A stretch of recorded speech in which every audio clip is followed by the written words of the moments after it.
Hello everyone! As I promised, today I'm going to be making a Cardfight Vanguard version of the video that I made similar to Yu-Gi-Oh! Where I talk about things I want to see in the future of Cardfight Vanguard. At least for next year, for the next series, the next mechanic, and hopefully Bushiro does not screw up.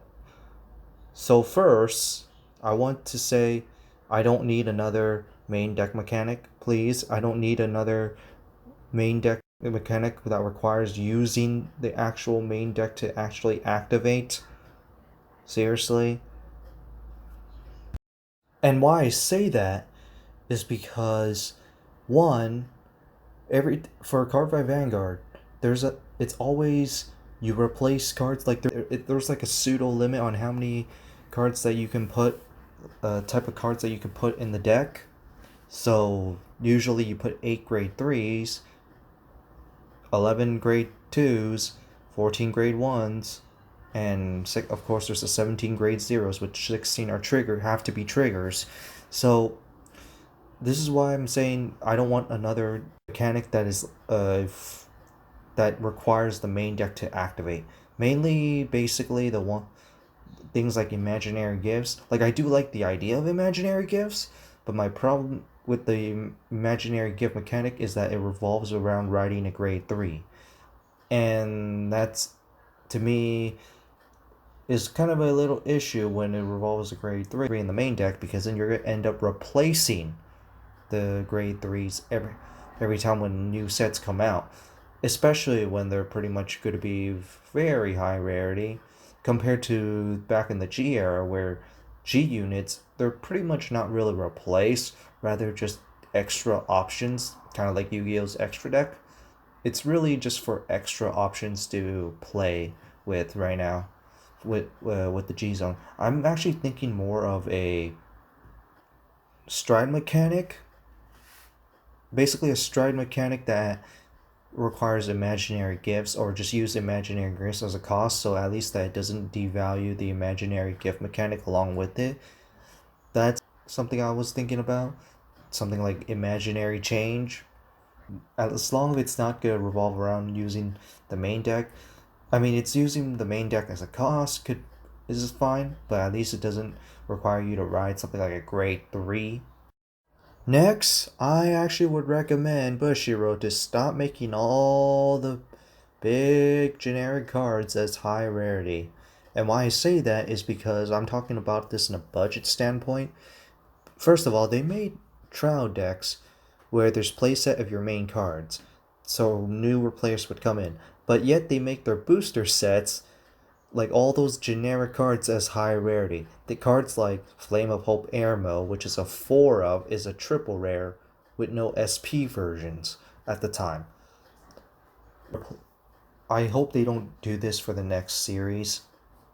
Like, do not make the generic cards that you play 4 of as high rarities, because the minute that that new set comes out, they could be replacing all that money that you invested. Well, you just wasted, especially when it comes to the VRs. Dragonic Waterfall is already a big example. The minute that Dragonic Over the Great came out, the waterfalls are becoming worthless. You only play it as a 2 of. It's still playable in every deck. I'm not saying it's not good at all, but I'm saying that because there's a lack of space and it just gets overpowered by cards from the next set. Yeah, replacing high rarity and expensive stuff that you pay $20 for each copy for. Yeah, and that's another thing. Do not make those super high rarity cards as play sets. Otherwise, things are not going to be cheap. It's fine if the card if it's not generic, like if they had things like Valios, Blue Waves, or just its own deck as its own archetype as a high rarity, because at least it will not be as expensive and not every deck is going to be playing it, but it's still going to be really good. So if they do that, then I could tolerate that, because at least it's a specific deck rather than generic where you have to play that in every single deck, like Playable Airmo, the V Series version, by the way. If it's low rarity, it will be fine, like I said. And by the way, back in the G era, many of the four of cards were actually commons and rares. So did they increase their rarity again? Next, I'm gonna say, ask Bushiroad, please bring back the 6 clans and booster sets and stop over making the extra boosters. I mean, seriously, why is there more extra boosters than the main booster sets? Extra boosters should be outside continuity from main booster sets that are happening in the anime. And two, there's like too many, like 2 times the amount of extra boosters compared to main boosters. Why? How is this a thing? But another thing is, my problem with them taking out the number of clans in the main booster set is, and turning them into something like team boosters, I don't even understand why in the first place. For one, when I originally saw this, I kind of agreed with it because then that means more cards for the clans for the booster set for each one. But then when I realized, seeing like every single card in the booster sets, pretty much every common and rare is worthless, and it's only the high rarity stuff that matter. I mean, even back in even in the G era, a common could be a playset at 4 of, and it could be something that could change the whole entire deck. I remember Raging Forms grade 2 that changed the game. That one grade 2, which was a common 4 of. Yeah, that card was really good. Yeah, I hope that they bring back the 6 clan booster sets, because at least one, there will be more. Well, more clans will get support, for one, of course. And two, there will not be as many worthless cards that we don't need, like those worthless. It's mostly the commons and rares that are pretty much worthless in the main booster sets now, because it's mainly used for like pack filler. Yeah, that's the thing. It's just a pack filler, really. And considering like back in the G era where they made even commons as 4-ofs, I don't even know what they're doing. And for the next one, I'm going to be a little positive. Continue doing the weekly streams, and this is something for some reason I forgot to say in my Yu-Gi-Oh one.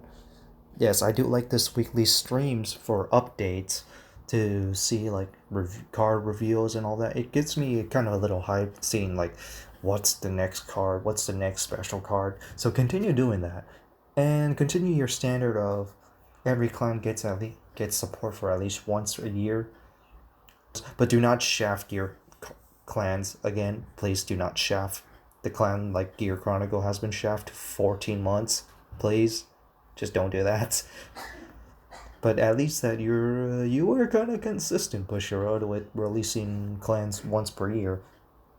But please tone down the protagonist, antagonist, rival support a little bit, or at least. Okay, I'm just kidding about that one. Do not tone those down. And speaking of high rarities, which for some reason I forgot, or for my earlier point, I would say please do not remove the higher rarity versions of cards again. Please, because that's actually what kept the cards cheaper. One of my problems when they decided to remove SPs is that cards were starting to get cheaper, and there's only like one version of that specific card to get. Like back when before, from BT01 to EB06, VEB06, there were no SPs, and the only version that you could really get was triple rares or double rares. So there was actually no higher rarity versions of those, and those were pretty much like generic cards that you play 4-ofs in pretty much every deck. Like I said, ammo. Although luckily, as booster sets go on, they were not really becoming as generic, and they were becoming more for a specific build. So luckily for that, at least they didn't screw that up, and they were actually getting cheaper. But then one of the problems is that since there was no SP versions, people have to get the triple rare versions, meaning that if you wanted that card, you would have to get the triple rare version. And of course, there's always those collectors who want the really high rarity versions, and since there was no higher rarity available, they had to get that one, and that's what spiked in price for cards like Emerald, Berserk Dragon. Can you imagine like if Blaster Blade was a triple rare in a booster set. Guess how expensive that would be. There was even cards like Sabo Dragon Youth that went to $20-something at a point. And because that was a 4 of, a triple rare, and there was no SP versions, no other versions, so since people wanted 4 ofs and you had to get only that one version. And right now even Swordbreaker is getting really expensive. And that kind of ability should be more of a rare, so I don't even know why it's a triple rare, but the value of people using it is what made it triple rare, which is why I made the point earlier. They should stop making those generic 4 ofs as high rarities. I also have to give props to Bushiroad for actually announcing things, unlike goddamn Konami, who pretty much just randomly announce something during a magazine or just randomly reveal something. Oh, other than that ban list time, because I really hate those ban list prediction videos. But then other than that, I have to give props to Bushiroad for always announcing things beforehand, so then players could pretty much prepare for it, or announcing like what sets are planned, where Konami pretty much just randomly just reveals it. So, hey, and speaking of ban lists, I like Bushiroad's style of ban lists. I have to give props for them with the type of ban list that they kind of give us. Unlike where Konami, where they just make everything kind of generic or could be played in anything. I like the idea where they just restrict what you could play in the deck. Like, you could either play this, or play this many, where you can only play this card in this specific deck. That's what I like to see, rather than just completely ban something. Although, except for Ikishima, I still can't say that for some reason. But hey, I have to give props on how they handle their ban lists too. Okay, but do not give us empty ban lists like you did the other 2 times. I can also praise them for their 1 month gap of release, and actually fixed their 2 month gap of release. So that's also another good thing compared to goddamn Konami, where they make a 3 month gap between release on booster sets. So that's a good thing. Although I do wish that they do bring back some of the old products like clan boosters and all that. I do wish that they do bring some of those back, because I actually kind of like those. I do want to ask one last question to you, Bushiroad, and end it off with this. What's going to happen to standard format once the next series comes in? Because technically, they only rebooted it to get new players to come in, and they also created standard format. But the minute the new mechanic comes in with a new series, technically the whole game changes, and there's going to be really not too much of a difference between premium and standard eventually. And there pretty much could be like just the standard will be the new premium format, like W/says. Eventually standard will be the new premium format, and wouldn't really look much different. So I just want to know, how is that going to be handled? Alright, that's it for the video. I hope you enjoy it, and hopefully you subscribe, even though this video is not really that great to me anyway. It looks shit to me.